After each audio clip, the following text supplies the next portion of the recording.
Baik, selamat berjumpa kembali dengan saya Toto Sugiarto. Kali ini kita akan membincangkan perbedaan antara sosiodemokrasi Pancasila dengan demokrasi liberal. Nah, dalam demokrasi liberal prinsipnya adalah menjunjung tinggi kebebasan dan kepentingan individu. Tidak boleh ada kepentingan lain, tidak boleh ada hal-hal yang mengganggu kebebasan dan kepentingan individu. Nah, ini berbeda dengan sosiodemokrasi Pancasila. Sosiodemokrasi tetap menjunjung tinggi kebebasan dan kepentingan individu. Tetapi kebebasan dan kepentingan individu itu diletakkan juga dalam pertimbangan kepentingan bersama.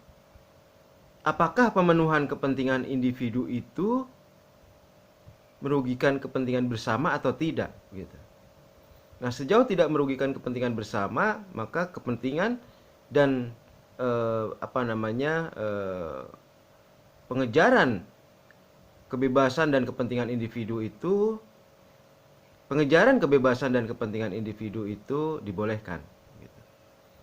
Jadi sosiodemokrasi sama kedudukannya dengan demokrasi liberal dalam hal bahwa keduanya membolehkan pengejaran kepentingan individu. Tetapi dalam sosiodemokrasi juga mempertimbangkan kepentingan bersama. Doni Gahral Ardian mengatakan bahwa liberalisme gagal menjawab pertanyaan tentang komitmen subjek pada kolektivitas. Ini dapat diartikan bahwa dalam liberalisme itu subjek tidak terlalu memikirkan kolektivitas. Dalam liberalisme sepenuhnya setiap individu memperhatikan, memperjuangkan kepentingan individunya. Nah, ini tentu merupakan perbedaan dengan subjek dalam sosiodemokrasi Pancasila. Selain memperhatikan kepentingan sendiri, kepentingan individu, subjek dalam sosiodemokrasi Pancasila juga harus memperhatikan kepentingan bersama. Disinilah fungsi individu bagi kepentingan bersama.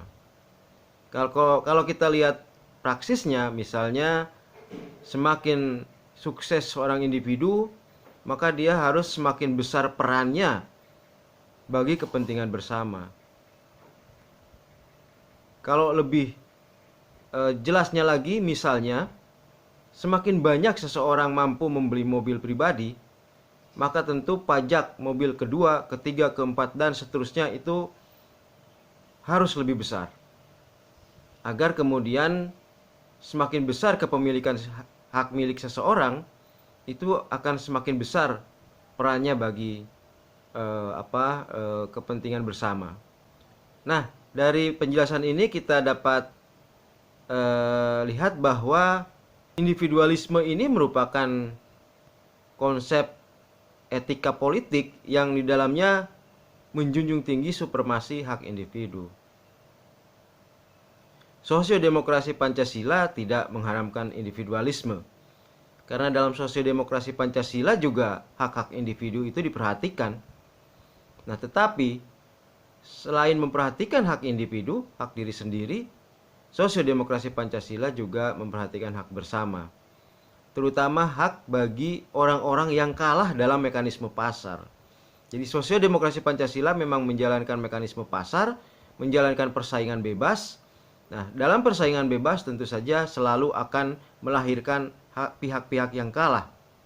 Nah, sosiodemokrasi Pancasila berupaya melindungi pihak yang kalah itu, agar mereka yang kalah itu jangan sampai setidaknya kehilangan hak hidupnya karena kelaparan, kehilangan hak pendidikan anak-anaknya karena tidak punya biaya, dan lain sebagainya. Ya, sosiodemokrasi Pancasila itu memenuhi hak-hak bagi mereka-mereka yang kalah dalam mekanisme pasar. Misalnya dengan katakanlah kalau contoh di Republik ini dengan memberikan kartu Indonesia Pintar, kartu Indonesia Sehat, dengan memberikan tunjangan-tunjangan sembako dan lain sebagainya. Akhirnya di manakah letak sosiodemokrasi dalam range antara kolektivisme dan individualisme. Kalau individualisme itu sepenuhnya hanya mementingkan kepentingan individu dan menafikan kepentingan bersama, kalau kolektivisme itu sepenuhnya memperhatikan kepentingan bersama dan sampai pada penafikan pada kepentingan individu, maka sosiodemokrasi Pancasila di satu sisi memperhatikan kepentingan individu, kepentingan pribadi. Seseorang dalam sosiodemokrasi Pancasila itu boleh berusaha mencari rezeki, bahkan sampai sekaya mungkin. Nah, tetapi selain perhatian pada kepentingan individu, juga sosiodemokrasi Pancasila ini memperhatikan kepentingan bersama.